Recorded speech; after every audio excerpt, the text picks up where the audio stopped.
ఈ దినం మరుగుగా ఉండి పౌలు భక్తుని ప్రోత్సహించిన ఒక గొప్ప అపోస్తలుడు తెరసాటును ఉండి అనేకులను తెర ముందుకు నడిపించి బలమైన యోధులుగా, బలమైన దీటైన అపోస్తలులుగా రూపుదిద్దిన ఒక గొప్ప ఆది సంఘ అపోస్తలుడు బర్నబా.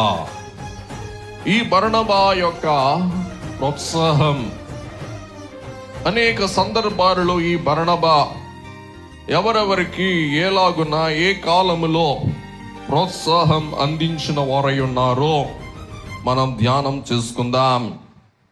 దేవుని బిడ్డలారా, ఈ బర్నబా అందజేసిన ప్రోత్సాహం బట్టి ఈ ప్రోత్సాహ కుమారుడు అను పేరు అపోస్తలులైన వారు యోసేపు అను బర్నబాకు పెట్టినట్లు మనం చూస్తూ ఉన్నాం.